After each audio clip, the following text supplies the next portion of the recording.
Can you give us a most effective na marketing strategies that makes the Selecta brand as of the people's choice of ice cream here in the Philippines? Ang Selecta is the #1 ice cream brand. Diba? Kasi ba? Okay.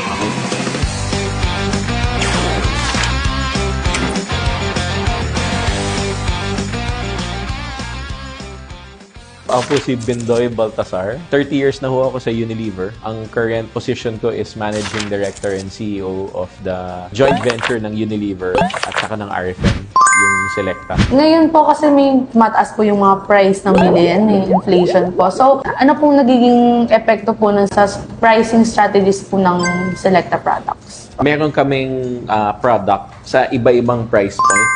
So, meron kaming mga product na available as low as 10 pesos. Meron kaming 15, 16, meron kaming 20, meron kaming 25. So, lahat ng mga price points, sinisigurado namin meron. So, hanggang Magnum na 75, may option kayo, di ba? So, tumataas po yung cost of goods and services po. So, pag nangyayari po yun, paano nyo po na-maintain yung profitability nyo? Madaming nagtatrabaho para ma-manage namin yung inflation. Kasi yung sa paggawa ng produkto, meron yung produkto mismo, meron yung yung factory, yung for you to make the product, 'di ba? Tapos meron din yung para mo ihatid sa tindahan niyo, sa kapitbahay niyo, 'di ba? May cost din 'yon. So lahat 'yon tinitingnan namin para hindi kami ma-force iakyat yung presyo. How Selecta looks like in its consumption data para ma-forecast ang demand at para ma-optimize ang production levels nito. Okay, forecasting. Mahirap yan, hindi yan madali. may kasabihan kami, forecasting is never right. Kasi hindi naman kami si Nostradamus, di ba? Hindi naman namin alam. Madami kaming sales information. So, may data kami. At saka meron kaming tawag namin planning team. So, kombinasyon yan ng yung computer at saka yung tao. Tapos kami pinag-uusapan namin.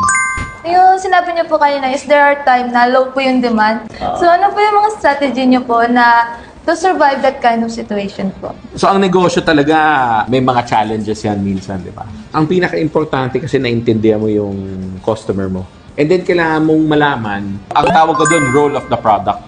Kami kasi sa ice cream, ang role ng product namin, pampasaya siya, di ba? Sinabi niyo lahat kanina, tinanong ko kailan kayo kumakain ng ice cream, di ba? Talagang dinadala ng ice cream is joy, happiness, di ba? Sakap kumain ng ice cream, di ba? Siguraduhin mo ano yung role ng product mo.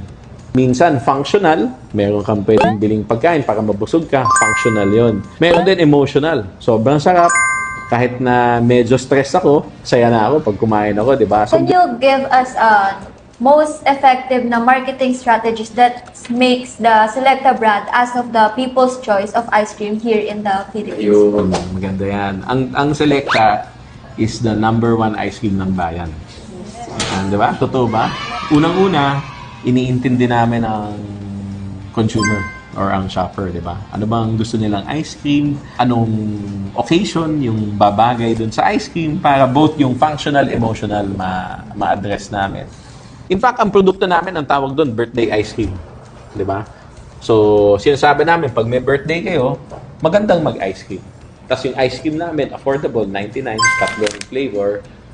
So, feeling namin, kapag kayo ng proposition mo o benefit na sinabi mo sa consumer, mukhang mapapaisip sila at susubok sila at bibili sila ng ice cream. So, that's one example. How do you create a culture of innovation and efficiency within Selecta para maging angat and competitive ito sa ice cream industry po? Sa ice cream, kailangan talaga may excitement. So, yung sinasabi mong innovation. So, meron talaga kami mga, di ba, may mga bestseller, yung mga cookies and cream, Rocky Road, Coffee Crumble. Yan, mga kinalakihan na natin yan, di ba? Ang tawag namin doon, bestseller.